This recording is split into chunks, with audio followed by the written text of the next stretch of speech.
Going to Bob Chapman here in just a moment. You know, when I call Holdren a criminal, he's involved with the criminal emails, helping cover it up, helping persecute scientists that were telling the truth.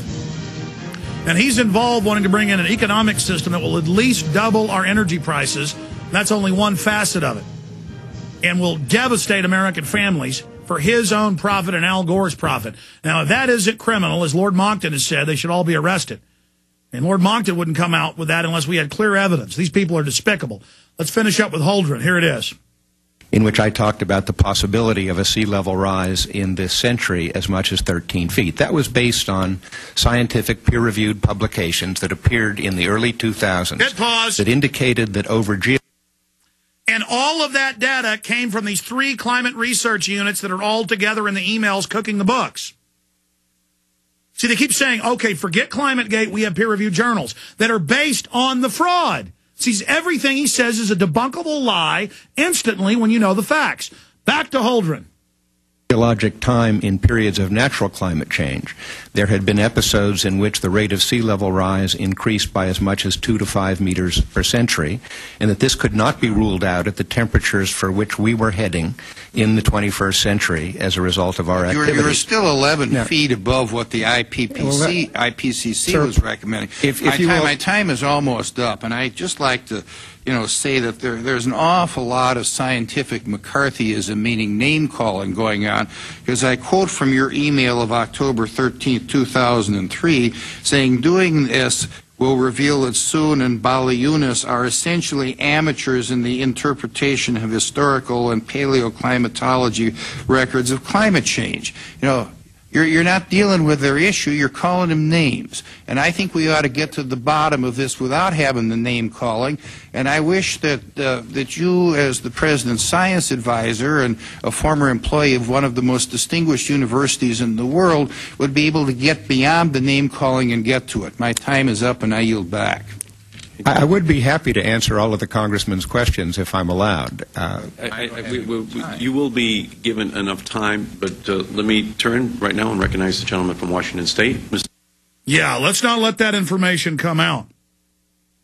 Bob Chapman was in Army intelligence. Bob Chapman had the biggest private newsletter till he retired. He came back, one of the biggest again, the internationalforecaster.com. Bob has been at one time the biggest private silver and gold broker. And we always enjoy having him visit with us at least once a week here on the Friday edition. Bob, before we get into the economy and the manipulation of gold and what's happening with the dollar and the stock market and the economy and the real unemployment numbers and the Federal Reserve being routed and that huge victory that's happening with it passing out of committee, they clearly have the votes to vote for an audit in the House with a supermajority. Before we get into all that, ClimateGate, your take on what we're witnessing, Bob Chapman. Well, I never thought you'd ask, because I've just done about 30 radio programs on it. And one of the things that I uncovered was that, and I don't know if you mentioned it or not, because I just cut in toward the end, the CRU received $23 million in taxpayers' funds. Did you highlight that? Yes, we wrote stories about that last week. That's just one funding group going to Professor Phil Jones at East Anglia. Yeah, Phil is no longer there, as you well know. I guess his comment was, it was so gracious of them to let me go. And I think he's extremely worried about getting criminal charges brought against him. And, of course, the university didn't want to have anything to do with him anymore. The phrase was, I am so grateful to the university for agreeing to this.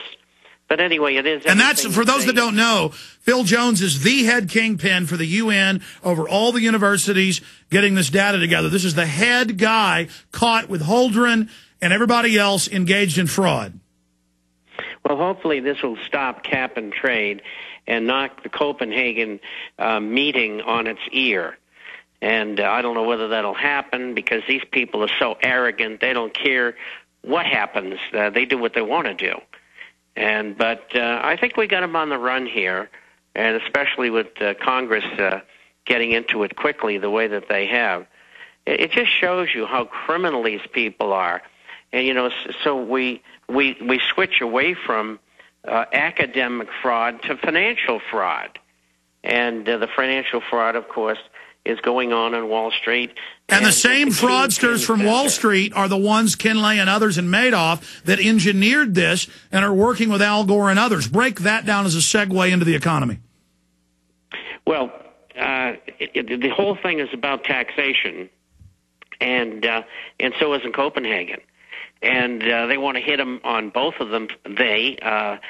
Taxpayers from Western Europe and the United States, for about 20% increase in their taxation from each. So if you're paying 30% and 5% to the state, and you get 40 on top of that, you're in for 75 plus all the little taxes. So it's pretty devastating, and it's really a tax enslavement. It is, Bob. So much is going on with this. We'll get back into it later and take some phone calls. But where do you want to start? The good news with open talk by Senator Sanders and others of blocking the reconfirmation of the private Fed chairman, Ben Bernanke. The fact that, as you know, a week and a half ago, it passed out a committee to audit the Fed. It looks like the Senate may try to block it, but still, this is a huge success. Or the lies about unemployment numbers. Where do we begin?